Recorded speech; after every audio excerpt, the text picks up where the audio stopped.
Good evening. Welcome to NDWG Democratic TV. Tonight, the past actions shape our future.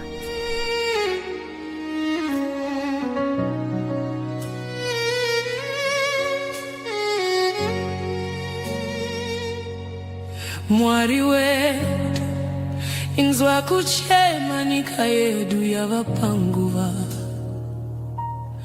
takamira pamugano wera mangwana. Good afternoon, wherever you are joining us in the UK, in Zimbabwe, and across the region. And I want to welcome you to NWG Global TV in collaboration with Champions Network TV. And I am your host today, Mija. And I know yesterday, if you listened to us, we brought you powerful discussion on the just ended consultations around constitutional amendment number 3 in Zimbabwe. What emerged clearly yesterday from our discussion with Dr. Zembe was that the process was not fully inclusive. Dr. Zembe described it as quite violent and rushed and controlled, and possibly it was a predetermined undertaking. We also heard that the National Democratic Working Group, together with other progressive forces, announced their position to disengage from the process because around unfairness and other things. And today we take this conversation further. The question is this a new concept, or is it a part of a deeper historical pattern in Zimbabwe's constitutional development? From 1987, amendment that it created the executive president without a referendum, to 2000 referendum where the people said no, to the 2013 constitution, often described as the people's constitution. The question we ask is, have Zimbabwe's constitutional changes truly reflected the will of the people? And joining us today to discuss this is still none other than Dr. Zembe. Dr. Zembe, welcome to the program.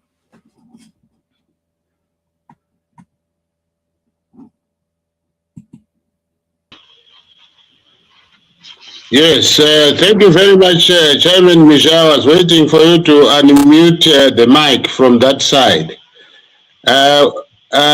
Greetings to fellow compatriots once more as we continue to interrogate issues relating to our constitutional governance processes. Thank you very much.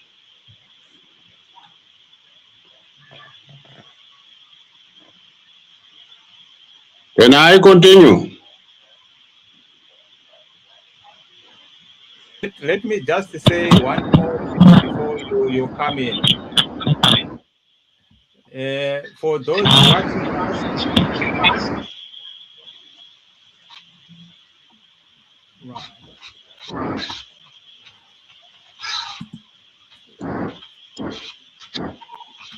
for those who are watching us, you can just share this broadcast with your friends, and if you can also like and share, and also make your comments in our chat box. And we'll also want to hear your views as Dr. Zembe continues in this discussion. So let me start by asking Dr. Zembe. Dr. Zembe, yesterday we had a discussion about this constitutional amendment. I just want to hear from you any thoughts that you had when you went away from yesterday. Any comments that you got from members of the public before we go deeper into today's conversation? Yes, I've had a few feedbacks from my comments, whom I shared the discussion with. And the one that was quite clear actually commended the program for being candid, for being open, and for being factual in terms of unearthing the information relating to our constitutional developments. And it was indicated that it is such discussions that are required in our country more if we are to resolve our problems, constitutional problems, governance problems, economic, social problems.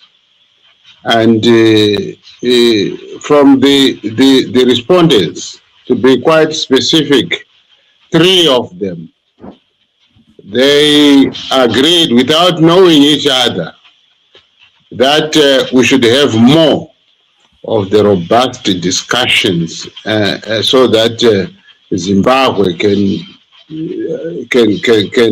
arrive at permanent solutions to problems of governance that have affected this country from the pre-independence era.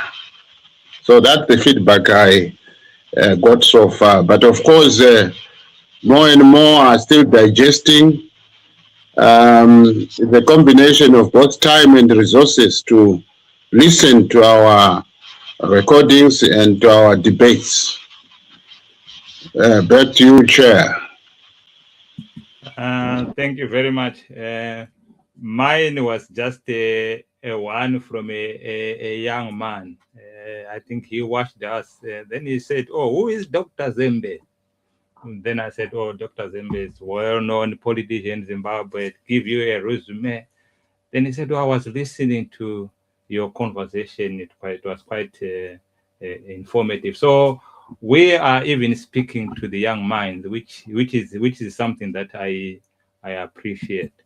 Now let's begin with Dr. Zembe in today's conversation. In 1987, Zimbabwe introduced what they termed the executive president, a major constitutional shift that concentrated power in one office. This was not taken to the voters. Can you just take us through why at that point a referendum was not necessary?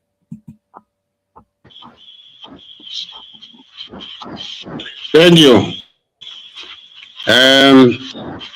Yes, I'll give a background to the developments that led to the constitutional amendment number 7 of 1987. The background story is that, as we know, those of my age and your age, the problems we had, the governance problems in Rhodesia led to a war, and that war led to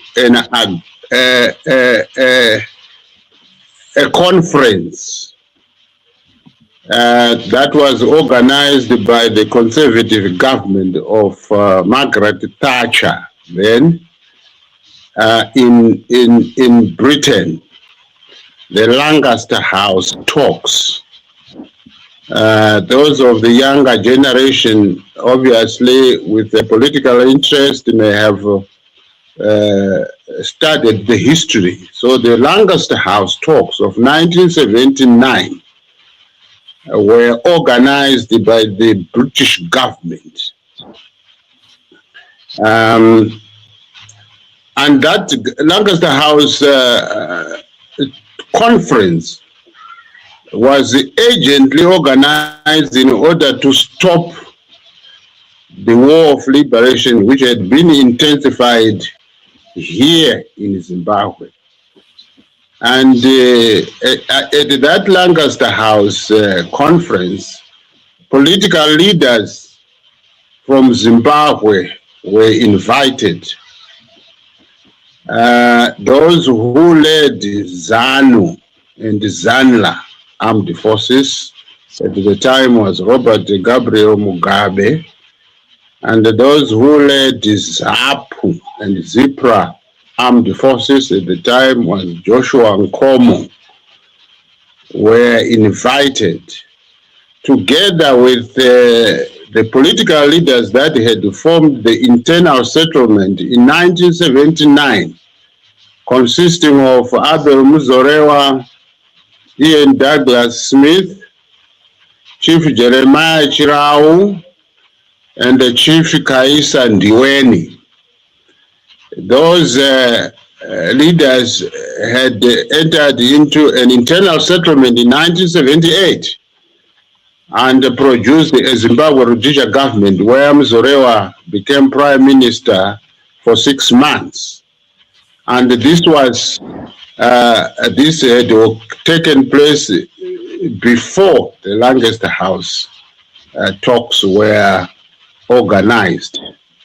So these were the parties who were invited to the Lancaster House talks. And from that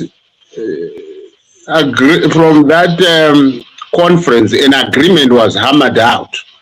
And at that conference, one major term of the agreement was that the parties to the agreement would now be bound by a certain document, and that, that document became the instrument of governance that the Zimbabwean leaders brought home from Lancaster House conference. There is what is called the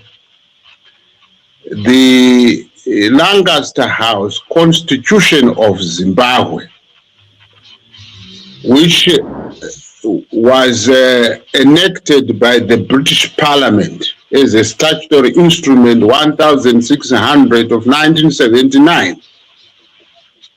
And the statutory instruments are hashed up laws that are often proposed by a ministry in order to resolve an urgent problem. And this is according to the British nomenclature of legislation, to say if there is a problem within the British Dominion, a minister can hash up a law. That is called a statutory instrument. So a statutory instrument was rushed and tabled in the British Parliament, and that statutory instrument became the Constitution of Zimbabwe, SI 1600 of 79. That is the document which Zimbabwe inherited in 1980. And in terms of that document, which became the so-called Constitution of Zimbabwe, there were provisions that had been included by the British to safeguard the interests of the whites in Rhodesia.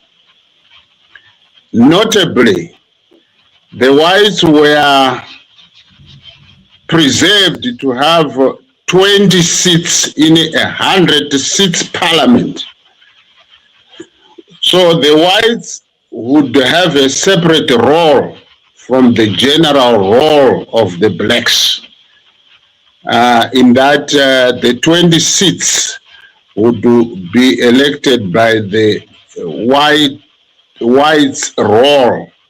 In other words, the whites would have separate elections and choose 20 members of parliament. This was preserved by that constitution, and 80% of the seats would then be filled by members who had been elected in a election among blacks or the rest of the population that was not defined by the skin color. And so this provision had to be observed for 7 years, beginning 1980, 18 April 1980, the date that was agreed for us to become independent. And so the longest house, colonial constitution of Zimbabwe, inherited from Lancaster House talks and brought into the country, was imposed on this nation, in the sense that the people of Zimbabwe were here at home while the issues of their governance were debated at the Lancaster House conference, represented by leaders who had been chosen by the British to attend that conference. So the British invited leaders of Zimbabwe whom they thought were material, in other words, were involved and could have an agreement which could be accepted by the Zimbabweans without any referendum, without any voting process. So, yes, let's move on to the issues before us. You asked about the referendum. In 1987, therefore, after the agreed period in which no changes would be effected regarding the preserved or the reserved 20 seats or 20% seats for the whites in Zimbabwe. From 1980 to 1987, that would be the period in which no amendments would be made to affect the reserved seats. Right. Meanwhile, since 1980, before the 1987 amendment, constitutional amendment, there had been civil disagreement between the leading armed liberation parties, namely ZANU-PF and PF ZAPU. Here at home, there were political disagreements that led to the Gukurahundi conflict. From around 1982 for 5 years to 1987, the Gukurahundi conflict was triggered by the disagreement among the Patriotic Front parties, because ZANU-PF and ZAPU at the Lancaster House talks were in one block as a Patriotic Front. But when they came here home for the 1980 elections, they disagreed and fought the elections separately. One as ZANU-PF and another as PF-ZAPU. So PF-ZAPU got 20 seats in that election, and the ZANU-PF got 57 seats, and Bishop Abel Muzorewa's UANC got 3 seats. That adds up to 80 seats. And added the reserved white seats of 20, that came to 100 members of parliament. So after that election of the 1980, a government was formed by Robert Gabriel Mugabe as prime minister, and Kenan Banana as a ceremonial or titular president. And in that government, both ZANU-PF and PF-ZAPU got cabinet appointments in that government. Joshua Nkomo became the Minister of Home Affairs, and Mugabe became the Minister of Defense and Prime Minister. And so the first government itself of the Patriotic Front parties, that is the one that disagreed on political grounds because of the objectives of the parties. ZANU-PF wanted the socialism, so was PF-ZAPU, which also wanted communism. And ZANU-PF had been helped by the Chinese in terms of supply of the arms of war, and ZAPU had been assisted predominantly by the Soviets. So the disagreement among the patriotic parties, patriotic front parties, led to Gukura Hundi, in the sense that the Robert Mugabe then created what is called the 5th Brigade, which was trained by the North Koreans. And that is the 5th Brigade which ran riot in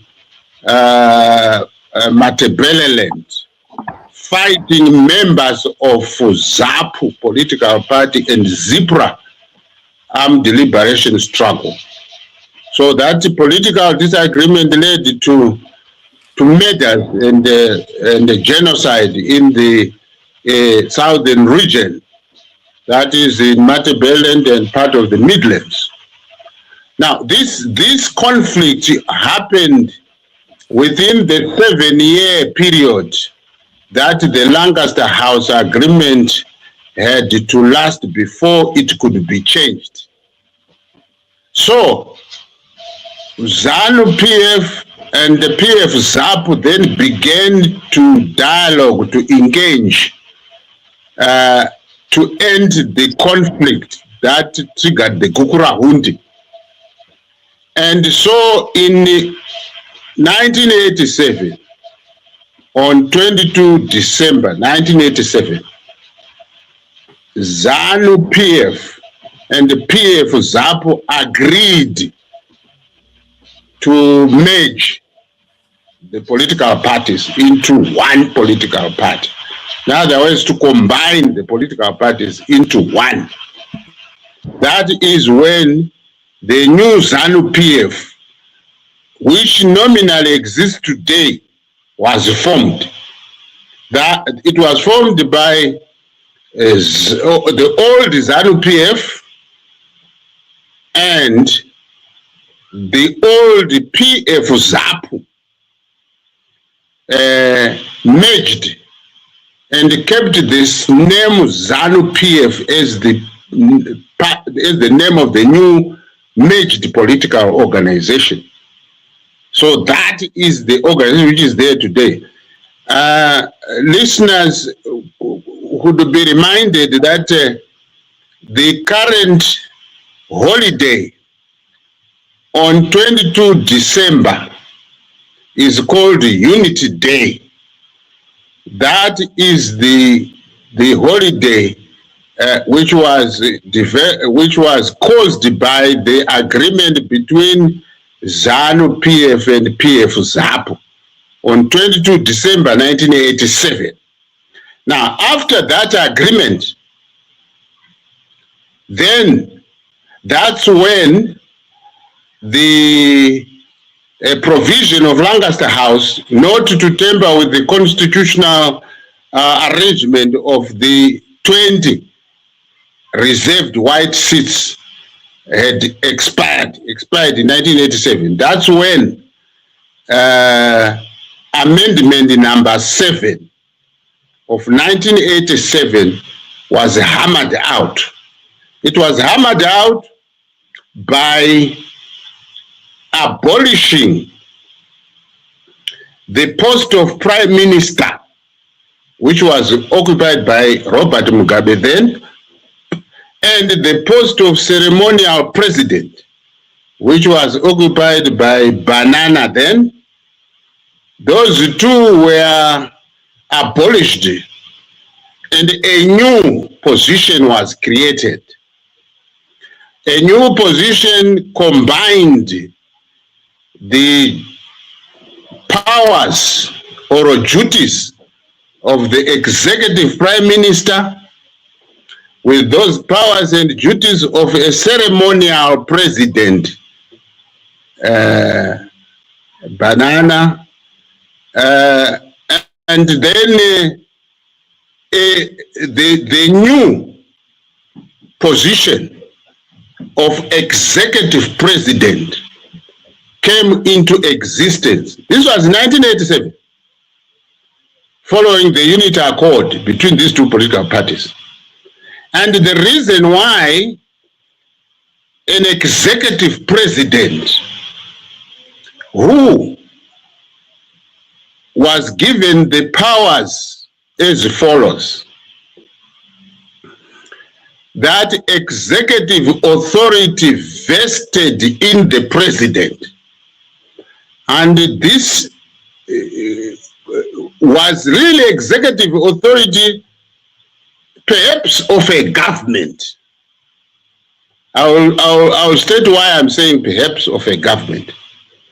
So the executive authority vested in the president, executive president, who had the following powers now: 1, head of state; 2, head of government; 3, commander-in-chief of the defense forces. So these 3 powers were then the powers of the executive president. And the reason why the executive presidency was created was in order to facilitate the existence of a one-party state system of government in Zimbabwe. The one-party state would be included, would actually be stated in the constitution itself, that there is only one political party that shall exist, called ZANU PF. The new ZANU PF, which was created on 22 December 1987, merging ZAPU and the ZANU PF. So the constitutional amendment number 7 was passed in order to pave way for a legislated one-party state, or a constitutional one-party state, which would be stated in the constitutional document. And this would happen following the 1990 general elections, because at the 1990 general elections, that's when Mugabe's government, which had become executive by appointment, because Mugabe was appointed executive president soon after the amendment number 7 was passed. So around the 31st December in 1987, that's when Mugabe was appointed executive president of Zimbabwe. So by 1990, Mugabe had already occupied that position, except that the position was he was appointed, not elected. So the first election, direct election for an executive president was done in 1990. And at the same time, Mugabe, who had merged with Nkomo's party, who had become one, wanted a mandate from Zimbabweans to establish a legislated one-party state by law of the Constitution. Now, I have taken a little bit of time to explain for our viewers and listeners, because it is fundamental in the sense that as we will analyze further constitutional developments of the philosophy of a system of government. So, in 1987, before amendment number 7 was passed, where a parliamentary system of government headed by a prime minister who was a single member constituency, who would be elected as leader of a party and as a candidate in a parliamentary election. And those who remember or who may have obtained from history, Mugabe was a candidate for Highfield during the time that he won elections as a candidate elected for Highfield constituency. And that Mugabe headed a parliamentary system of government, because Banana was a ceremonial president and the head of the state and the commander-in-chief of the defense forces, but without executive power. Then the 1987 combined those two positions to and Mugabe became the first occupant of the executive presidency in Zimbabwe. By appointment from 1987 December, then by election with effect from the 1990 general elections. I think I have done the legal aspect of it, and I can then move on to say that at the 1990 elections, Zimbabweans rejected the idea of a legislated or de jure one-party state, where a provision would be included to prohibit the existence of political parties other than the chosen one, the ZANU-PF one. So people of Zimbabwe rejected that idea using the platform of the Zimbabwe Unity Movement, which was led by Edgar Tekele, a former Secretary General of ZANU-PF, who had been fired from ZANU-PF for making it known to this nation that ZANU-PF had never as a party agreed on establishing a one-party state in Zimbabwe after the country had become independent. So Edgar Tekele was very vocal, and therefore he was fired from ZANU-PF for being vocal, for saying, no, as ZANU-PF, there's never a situation that as a party agreed to establish a one-party state in Zimbabwe. independent Zimbabwe.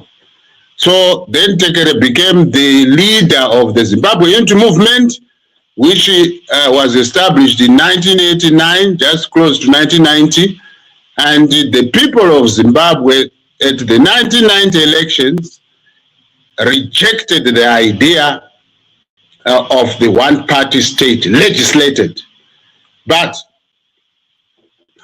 a de facto one-party state had actually been achieved by the merger of the two political parties that became prominent in the armed liberation struggle, namely ZANU-PF, which is the ZANLA, and the PF-ZAPU, which is the ZIPRA.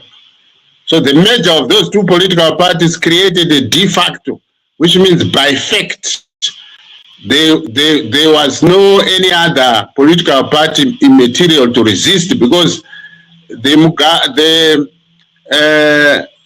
Muzorewa and Stole had fled the country and went to America because the ZANU-PF political party became violent and the two leaders fled the country. The emergence of Zimbabwe Unity Movement then is pivotal, because the Zimbabweans used the Zimbabwe Unity Party to reject establishment of a one-party state. Zoom only got 2 seats at that election, and Mugabe, of course, got a rigged result as the elected president, and Edgar Tekere got a significant vote.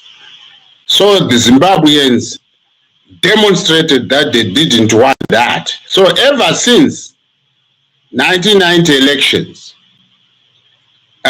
this would now lead us to the 2000 constitutional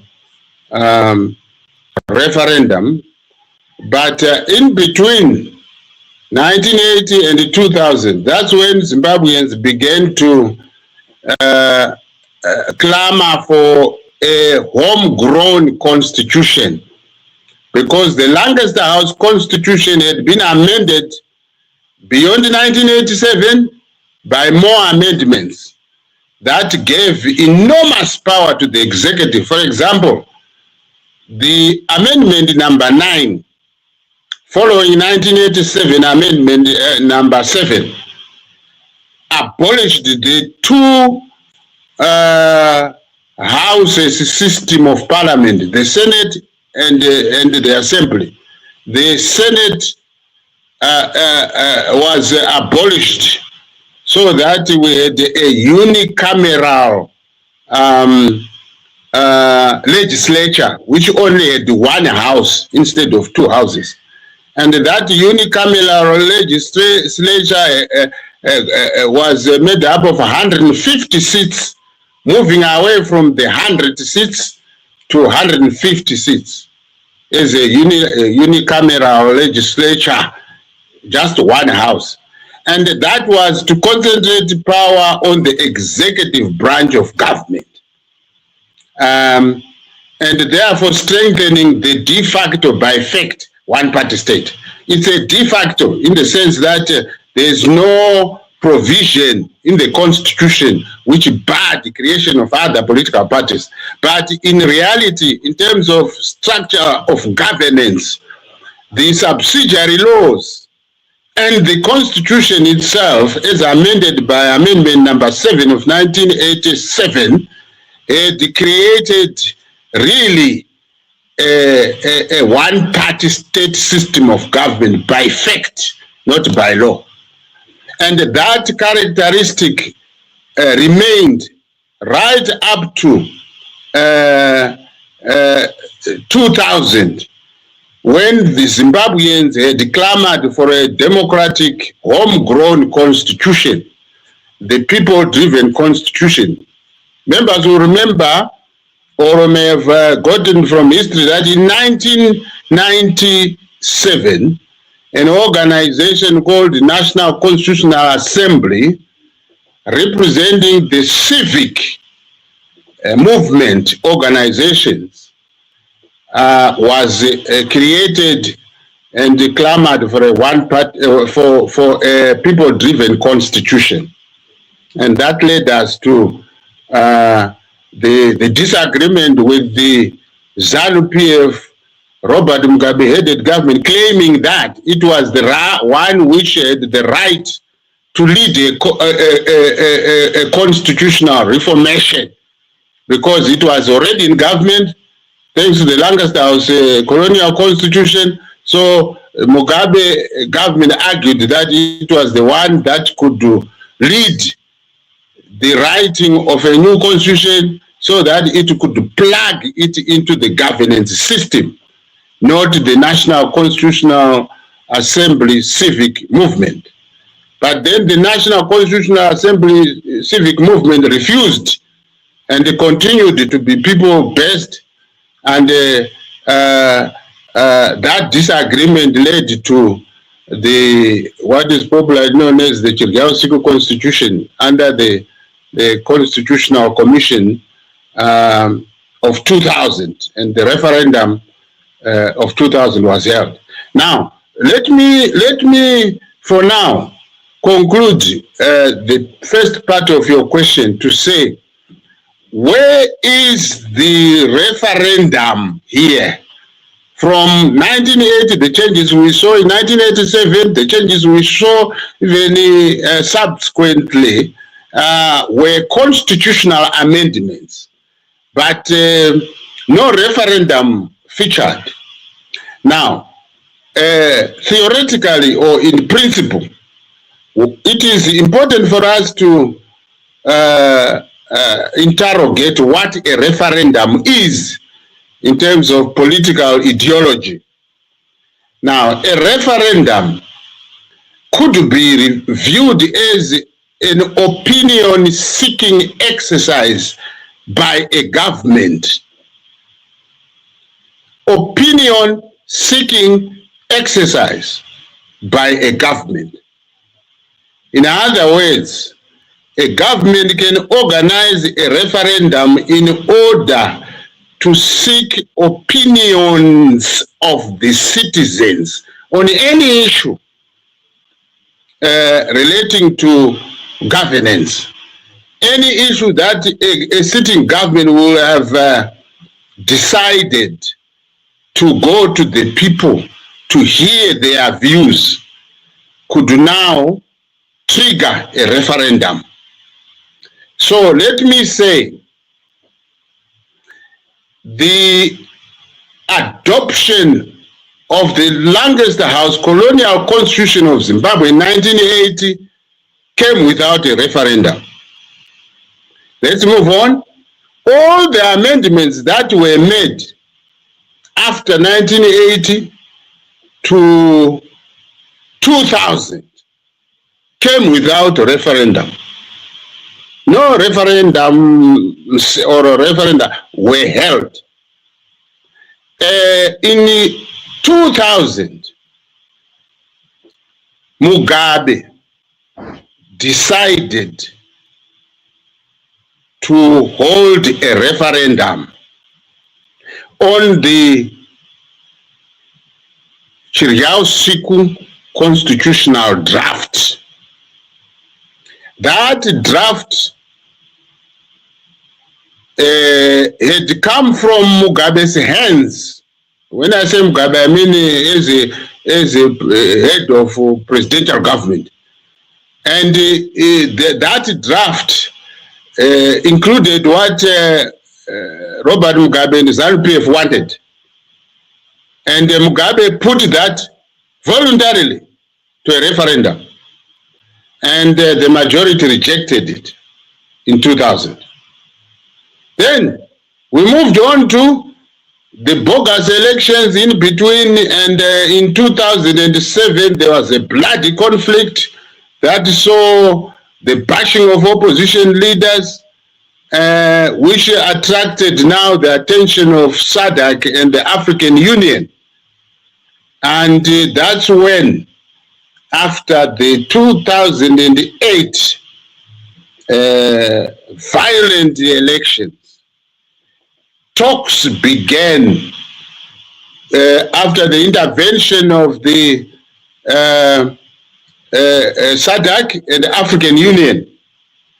And the talks that emerged came under what is now, which was called the Global Political Agreement talks. And in those talks, it was ZANU-PF, MDCT, MDCM that were involved in those talks, because it is the three parties which had candidates in those elections in 2008. And as you would know, that Robert Mugabe was defeated by Morgan Tsvangirai in that election. The majority voted Morgan Tsvangirai in and Robert Mugabe out. This is why the results were withheld for 1.5 months. That is 6 weeks, just to count 3 million votes. Can you imagine? The results were withheld in order for ZANU-PF to hammer out a violent act on Zimbabweans by finally announcing a result which had no winner, so to speak, 50+1 vote. So the rigged result justified the holding of another election between Mugabe and Tsvangirai. And as you would know, Tsvangirai fled to Botswana first, and he came back, and he fled to the Netherlands embassy at Newlands there because of the intense violence that was meted out on Zimbabweans. And a lot of people died. And a lot of people got their hands chopped, alleging that it is the hands that had voted. And therefore, people's hands were cut off. And there was deployment of the military force in this country. It's on record. It's captured. It's not an opinion I'm making. It's facts that are there. So that bloody election triggered the global political agreement mediated by Thabo Mbeki, former president of South Africa. Thabo Mbeki at the backing of SADC and the African Union as regional and continental bodies. And then we saw the global political agreement of 2008 being hammered out. And in 2009, we saw the global political agreement parties, the three of them, agreeing to voluntarily change the constitution then by including 2 names of individuals into a constitution through the 19th Amendment to the colonial constitution of Zimbabwe. So the 19th Amendment included Robert Mugabe's name into a constitution of a country to say the president shall remain. In other words, recognizing his powers he got from a solo contestant in a runoff election which never occurred, and was recognized in the 19th Amendment to say the Mugabe shall continue to be president. There shall be a president which where Mugabe shall continue to be president. Then there shall be a prime minister to be occupied by Morgan Tsvangirai. Then the 3 parties were named in that 19th Amendment Constitution as ZANU-PF, MDCM, MDCT. Ladies and gentlemen, there is never a situation where a name of an individual or individuals and the names of political parties can be put in a national constitution. But here it happened. The 19th constitutional amendment actually stated Robert Gabriel Mugabe by name, Morgan Tsvangirai by name, MDC ZANU-PF by name, MDC-T by name, MDC-M by name. And it remained a so-called constitution. How can you have a constitution that is personalized, privatized, and partisanized? You can now see that it's a misnomer.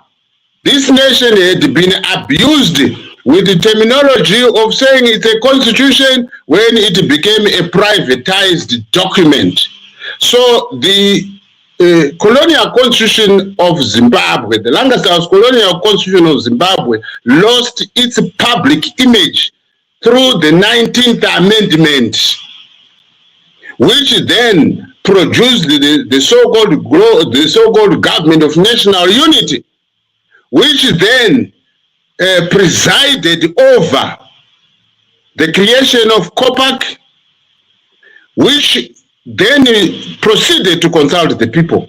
But all this happened under Mugabe's presidential government, executive government. And the consultation by COPAC was done under the supervision of Robert Gabriel Mugabe's executive presidential government, not parliamentary. And this is why the whole COPAC process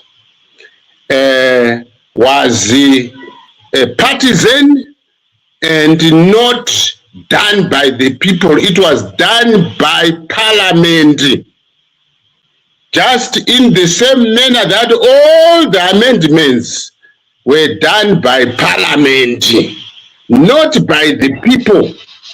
So you can now see that it is a misnomer to call the Constitution of Zimbabwe Amendment number 20 Act of 2013 a constitution. A constitution is a creature of the people, not a creature of a president or of a parliament of some other processes or documents that never came from the people.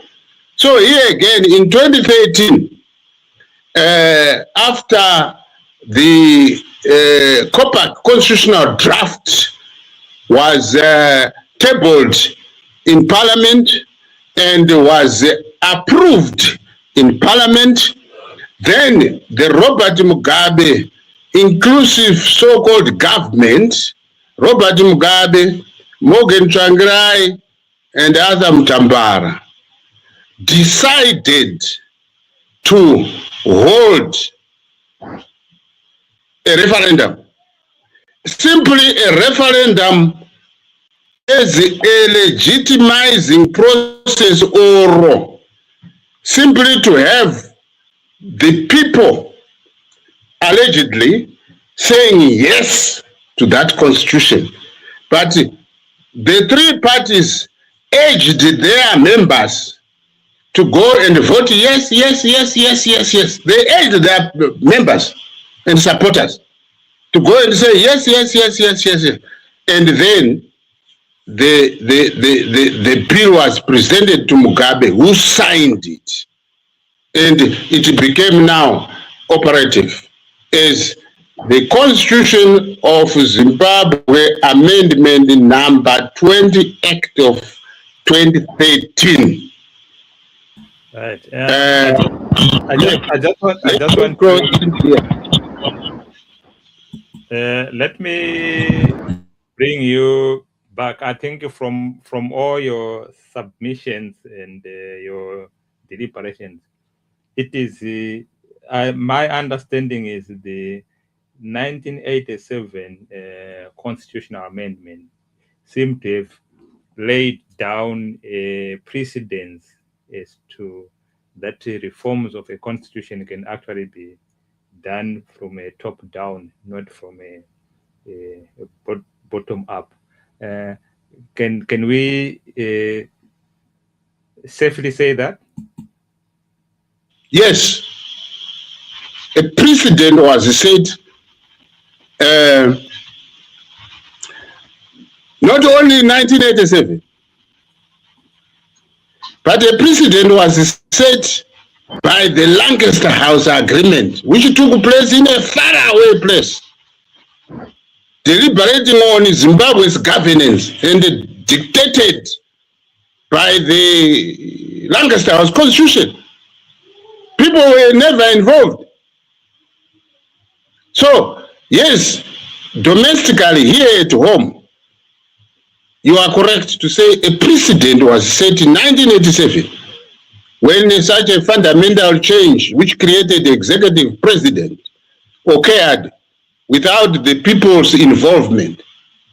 The idea did not come from the people, it came from the leadership which occupied office then. In a similar manner, that this constitutional amendment number 3 of 2026 is pursuing. The only difference now is there is some mention of a referendum, section 328 of the amendment number 20 Act of 2013.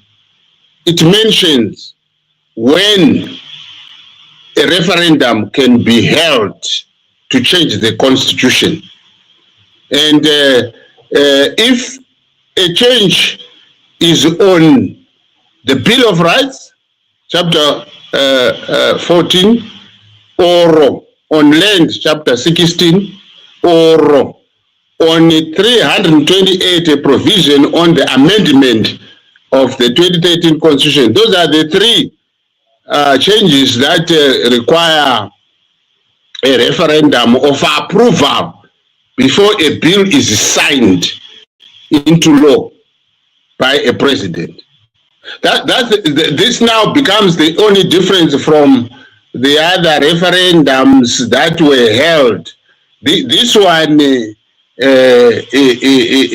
slightly different in the sense that it mentions that there must be a referendum.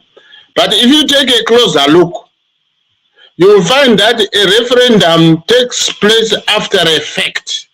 In other words, after a new law proposal has been tabled in cabinet and approved and gazetted, and consultations being held and debated, and when the 2/3 has passed it, before it is submitted to the president for assent, that's when a referendum is supposed to be held, asking people of Zimbabwe, do you say yes or no before the president signs it?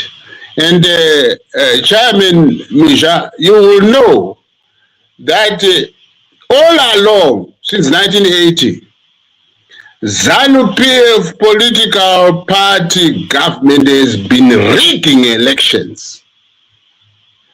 And I submitted that even if the referendum were to be held today,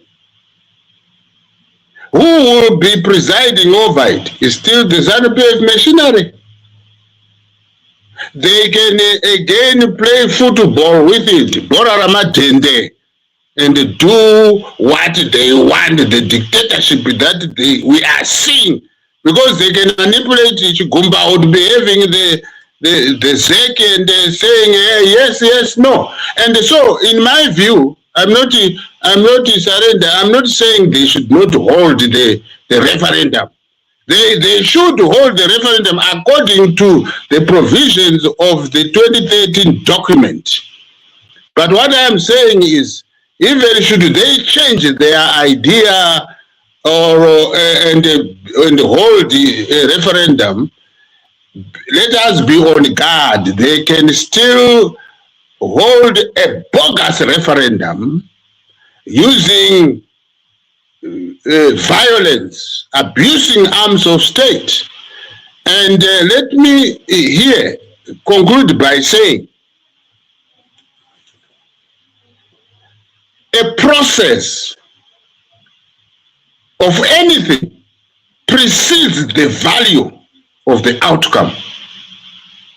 A wrong process, with or without a referendum, is sure to produce a wrong product.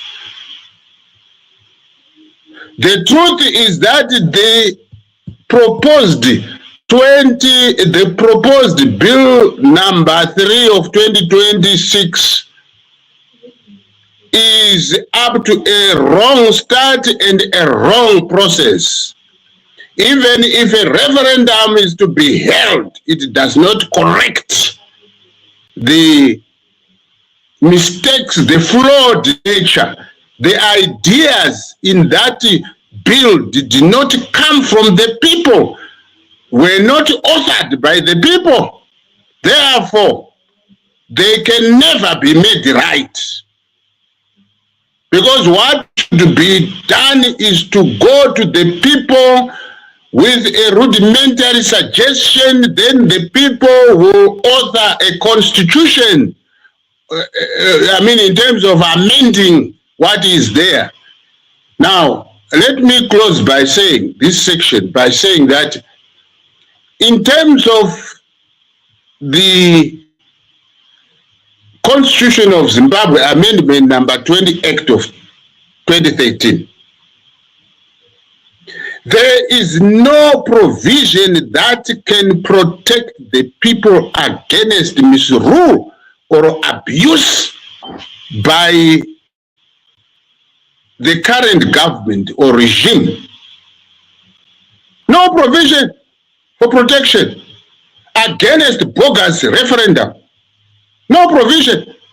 So the truth is the whole process is flawed in the sense that it is a presidential government driven. It is a presidential parliamentary system driven, not people driven. This must be highlighted and underwritten to say that this is why I argue that the nation is embarked on the search for a people-driven constitution. Let's move on and make sure that the people of Zimbabwe will write their constitution as an instrument of governance, democratic instrument of governance, authored by the people, not by a sitting president, a sitting government, a sitting parliament. No, because these institutions are not the people. Let me end here for now. Thank you so much, Dr. Zembe. I just want to push back on you on what Minister Ziambi said the other day in his interview, where he said what is left is to conclude the consultation process, and then the bill will be put to Parliament for debate 2 times, and then the Parliament. And in that conversation, he was asked to say, but it takes away the fundamental reason why we went to war of 1 man, 1 vote. And he said, we have already had the indirect election of a president since 1980. What is your view to that?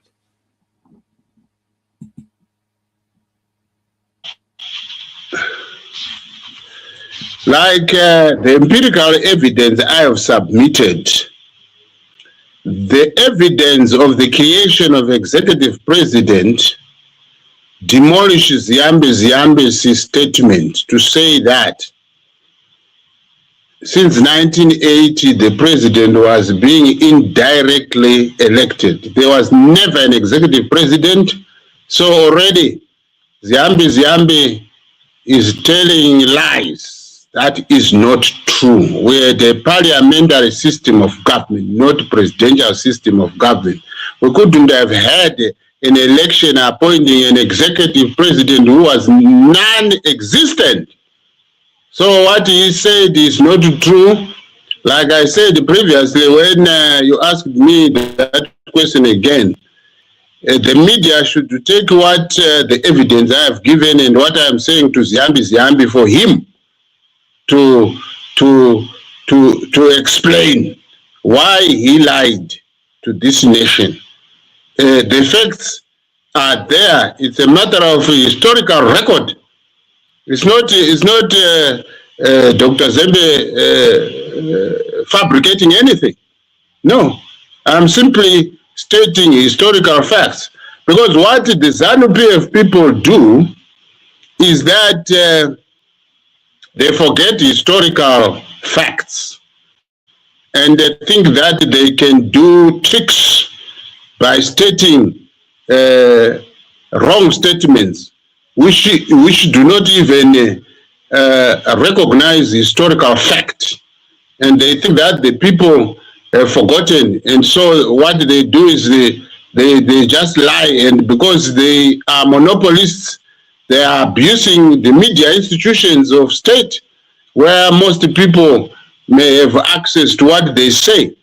They do not want open political competition, open competition in terms of the discourse on issues of governance, constitutional governance in particular. I hope that this program will invite Ziambi here so that we share in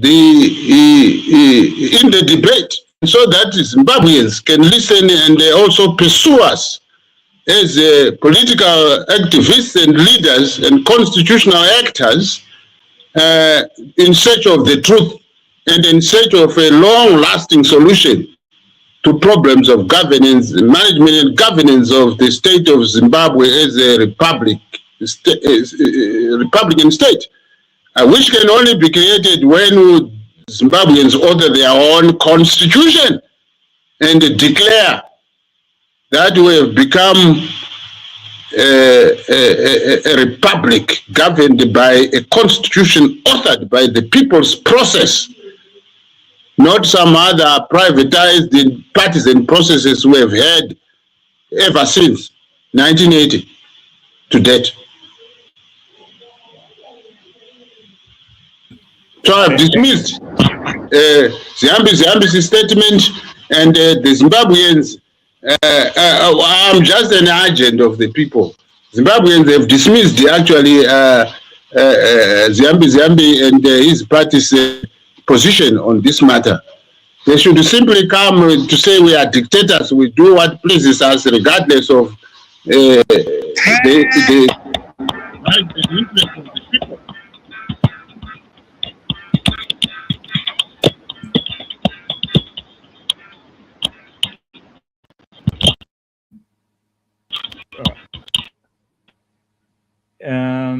Is the noise coming from your end?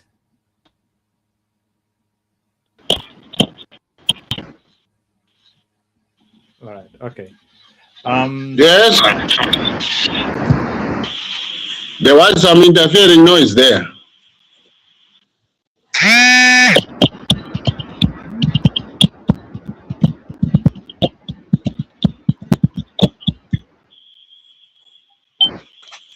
Hello?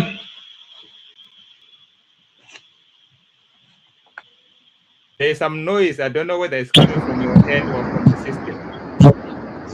Yeah, it's some call which was interfering. I have terminated it.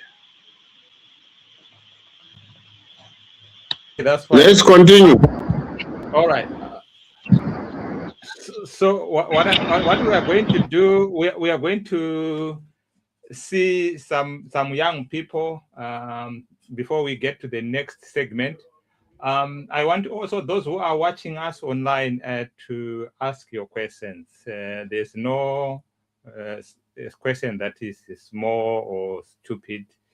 Any question, when we get responses to questions that we learn, and we discussing here, we research more, we put more depth to what we are discussing, especially when we are responding to questions. So for those who are online, and I also give you an opportunity if you want to come and ask Dr. Zembe physically here in the studio. I'm putting a link in the chat box so that you can actually join here and you ask your questions. Either you can ask it in the chat box, or you can actually come into the studio and ask your question, and Dr. Zembe will be here to respond. While we do that, we will listen to what the other young people are saying about 2030.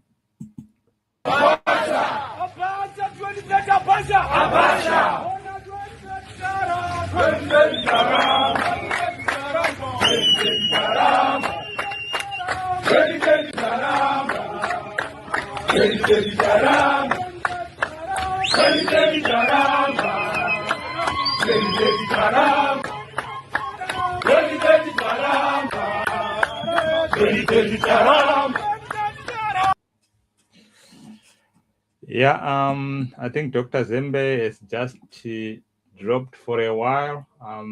But let's hear what Mugabe said about when we get to situations that we don't, if we want to chant a new way. We shall overcome.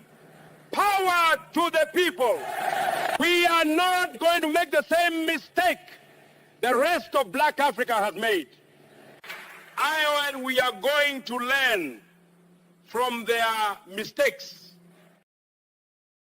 So, in other words, what he is saying is we will not do what the other people have done. We will learn from people's mistakes. So we are at a critical moment in Zimbabwe where we are facing serious challenges when it comes to governance, and apart from having serious challenges with our governance, the same governing people want to change the constitution to consolidate power. And so as we are with Dr. Zembe in the studio today, we will go further and ask him some few questions. But if you have got any questions on the chat box, please put your questions in the chat box. Dr. Zembe is here to respond. And maybe if you want to have a feel of being with him in the studio, I've put the link in the chat box so that you can join us here in the studio. And Dr. Zembe had lost connection a little while. He's back. And whilst we were out, Dr. Zembe, we played a video of the young people in Zimbabwe demonstrating, saying they are saying no to 2030. I just want you to say a few words to the young people. When I was preparing for this conversation, I was brought to Highfield in 1963 at the house of the late Enos Nkala. They were gathered there, a number of people. If you are looking at their ages, it ranged from 26. Edgar Tekere was the youngest there, and the Enos Nkala was 47, which was the oldest. And they constituted the first leadership of ZANU-PF, and there was no one who was even 50 years. We are all more than 50 years. So because there's always a sentiment around the young people to say we need someone to lead us. We need a signal. But here are a few of them, I think they were less than 10. in that house, and they constituted the first leadership of ZANU-PF. What message can you give to the young people, especially taking reference to that historical moment?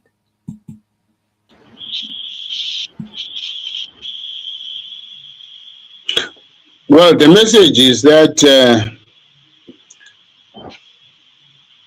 you know,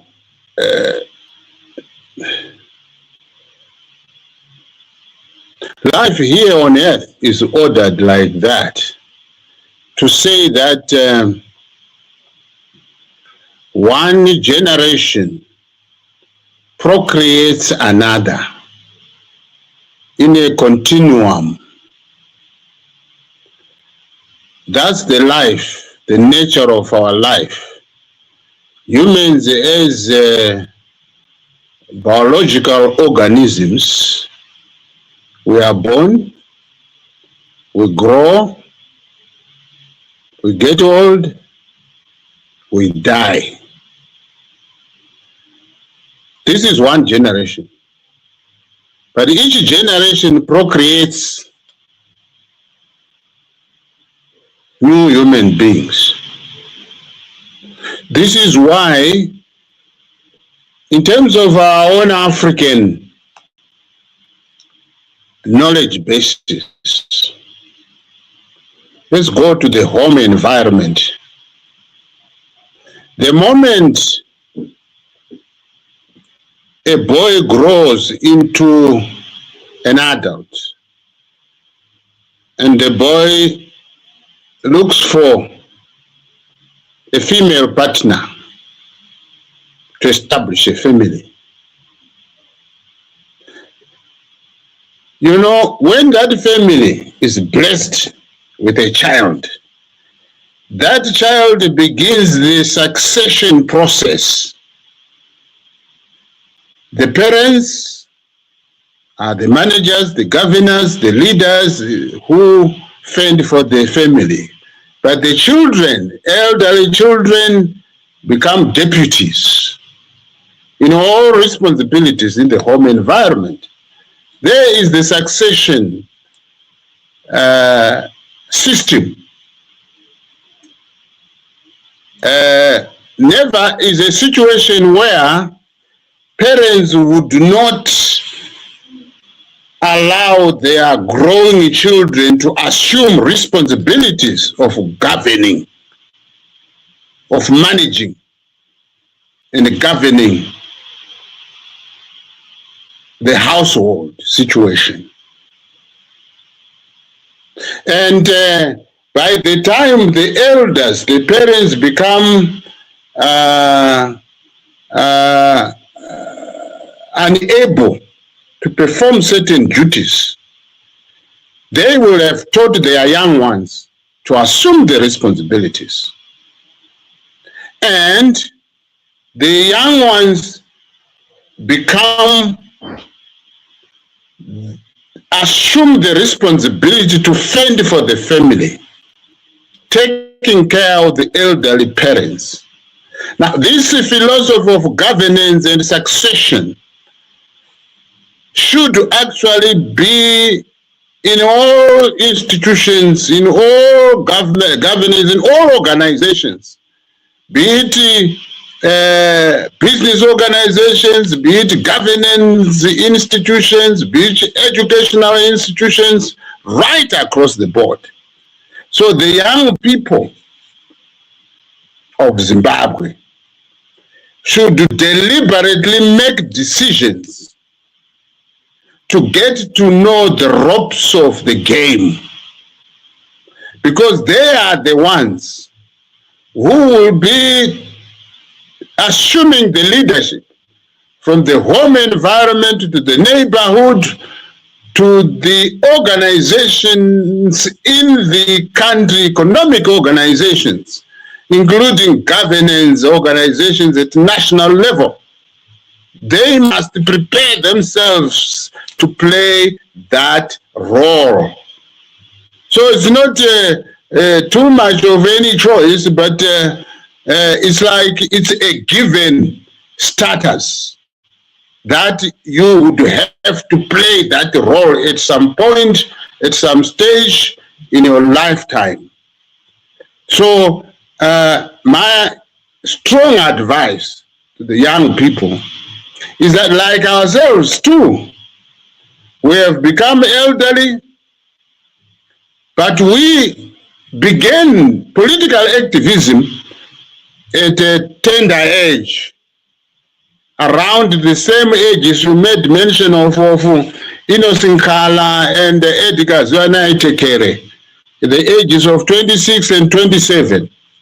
If some of us could have even started when we were still younger than these ages, and we are still in the trenches to fight for the democratization process, because we are still alive, we still have the energy to do what we are doing. And on our part, we will remain doing so for as long as we are endowed with the energy and the health to do it. So the young people must learn from us, because we were once young as well, and must learn from all the people who even participated in the liberation struggle. They left school in high school and joined the liberation struggle. So I expect the young citizens of today to do the same, because they are not going to avoid the responsibilities of leadership, management, governance, economic production for the nation, because they will have the energy to do so. But if they allow themselves to be consumed by the drug menace or by fear to stand for what is good and what is right in order to shape their future, then their future is going to be terrible for them as individuals, for their families, and for their communities in the country. So I will continue to urge young people to be more active, to be proactive, more than being reactive. Because here we are demonstrating, we have been active from way back in high school and to the present state, and to our present ages. And like I can conclude by saying, I'm now 68 years old, and Mnangagwa is 14 or 15 years my senior. Chiwenga is 2 years my senior. So I cannot hang the political gloves and boots. No. Andigoni kukanda mapfumo pasi. Nokuti handingasarendi. I cannot surrender to my elders who have who need to be actually corrected, that they are doing wrong things, particularly Mnangagwa himself.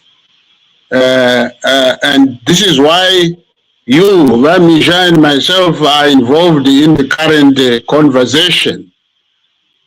So the young people definitely must embrace and must take a frontline position, because they are the vanguard of the current constitutional and electoral struggle in Zimbabwe. Thank you. Back to you, Chairman. Thank you very much for that enlightening response.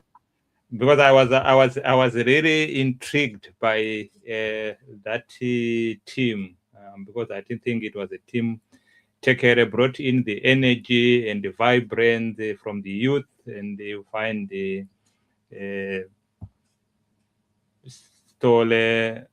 Ndabaning Stole bringing in the ideological, and the Chitepo bring the liquor. So it was a comment. So we need each other. We need all of when we are engaging in this. As we are coming to the close of our conversation, Dr. Zembe, we have realized that as you rightfully said, from 1980, there's always been constitutional changes which are not people-driven. The one that were supposed to be a people-driven, which was 2000, was hijacked, and as rightfully said, that the government thought as the governing body, they are the ones that were supposed to author that constitution, and the people of Zimbabwe resoundingly rejected that constitution.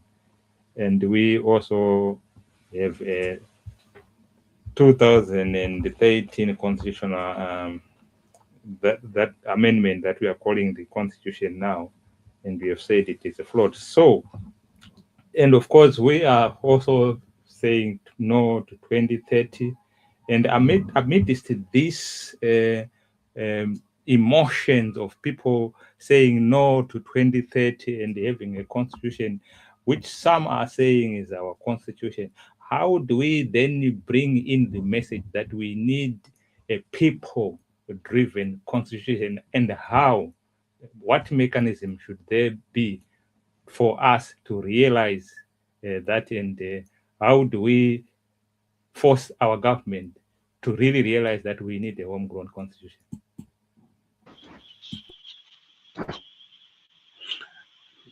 Yes, let me start from identifying the fact that the guiding principle, which could be said to be quite outstanding when Zimbabweans fought for independence, was the attainment of democracy. Democracy is a system of government which is people-driven. What it means is that you need the wisdom of the people. So you go to the people, you gather their ideas in terms of governmental issues, because they involve all of us as citizens of Zimbabwe. Now, if we then have had the belief of elections to say that democratic governance should be based on a civilian process of holding elections, clearly that philosophy of governance got acceptance even prior to our embarking on the armed liberation struggle. Our nation had long agreed on that system of government, which involves every citizen. There is no reason why we should be at a loss as to how can we have the people of Zimbabwe authoring their own constitution. Yet at the same time, we have been going and saying elections. Even the current Mnangagwa's regime claims that it got legitimacy from a 2023 electoral process. It's an idea of elections, although they rigged, you and me and everybody we know. There should never be any delay of the acceptance of the role of the people in creating a constitution.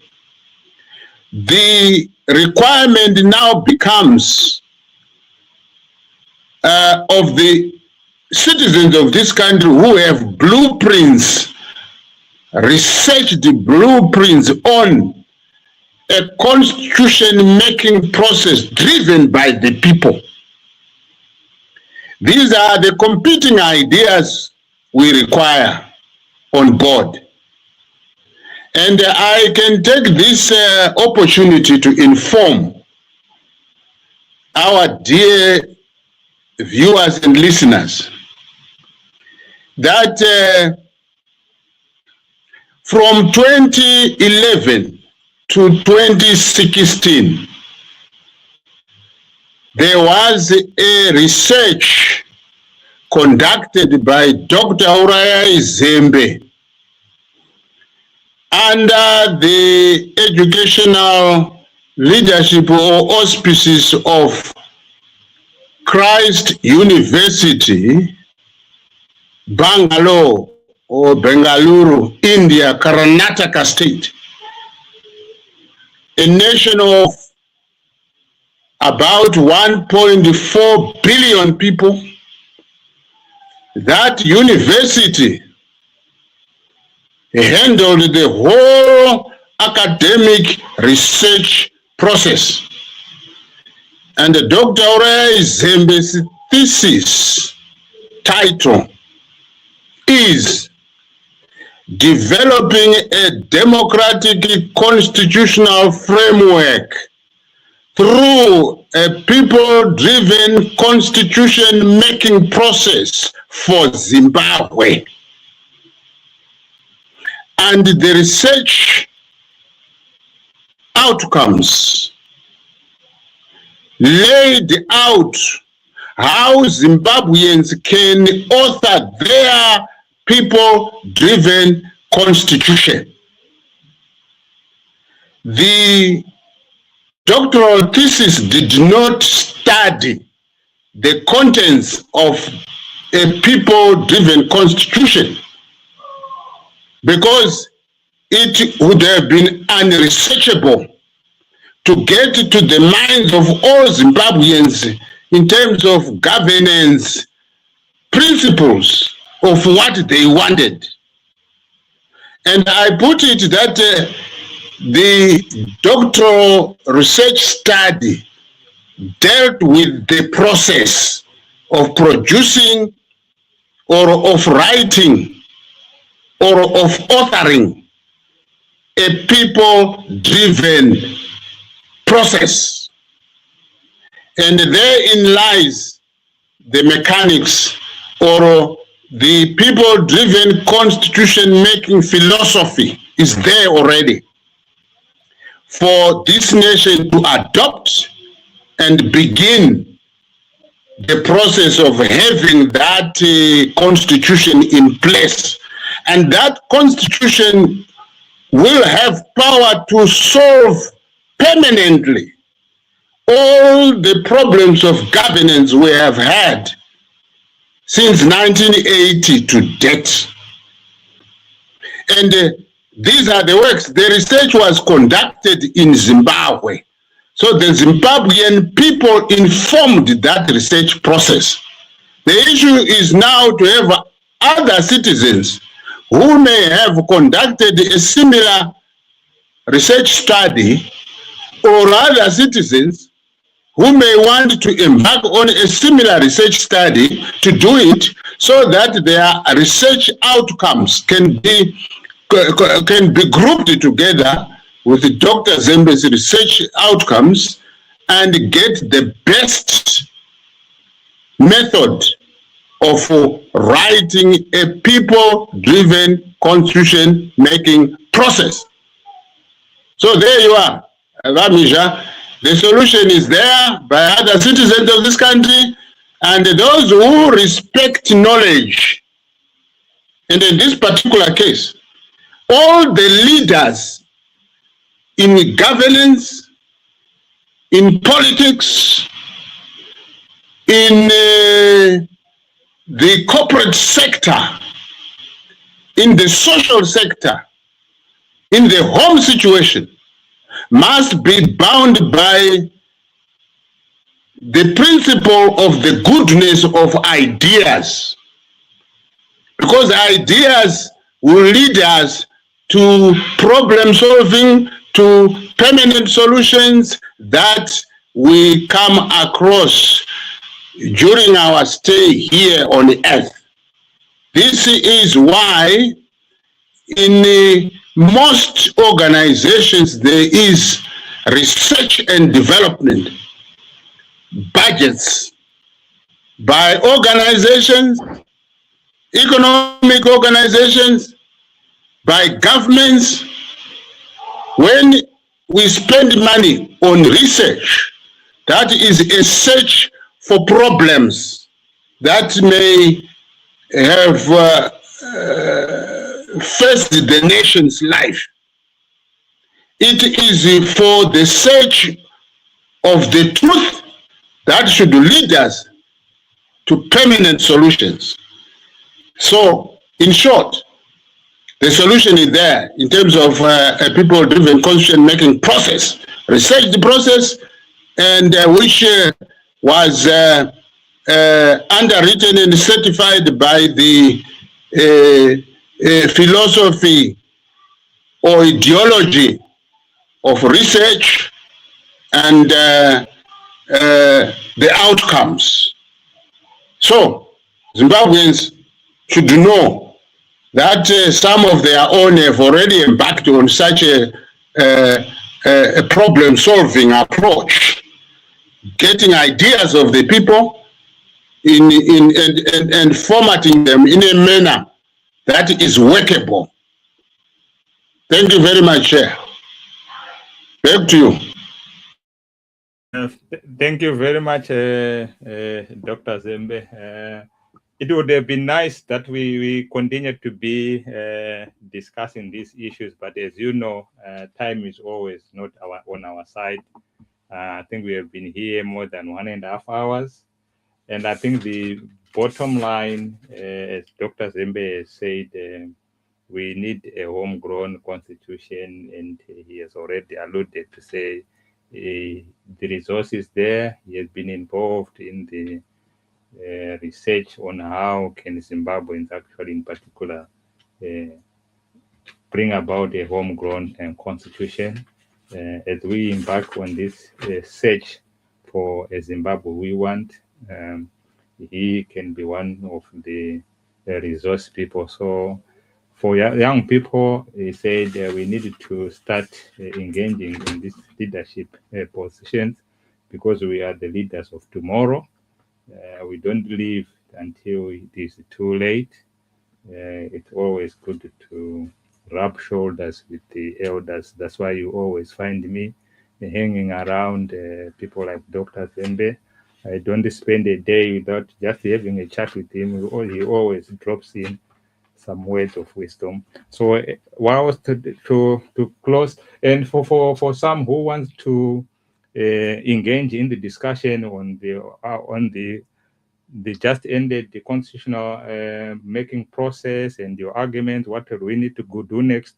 There's a program coming soon on Mbire TV and also on this NDWG Global TV soon in about 10 minutes. So tonight, this discussion reminds us that constitutional reform is not just about law. It is about legitimacy, trust, trusting the people, and actually hearing the voice of the people. And as we know, from 1987 to today, the question has remained constant. Who truly owns the Constitution? Is it the state or the people? I think from our conversation today, it has resoundingly been that the Constitution has been only be written for the people by the state. This is Measure on behalf of Democratic Working Group, Global TV, and Champions Network TV. I will say good night for those in the UK and good night those in Zimbabwe. And wherever you are, it might be good morning. And I will always encourage people to stay informed, stay engaged, and let your voice matter. And I say, good day. Our tagline today, a constitution must not be written for the people. It must be written by the people. And I say good night.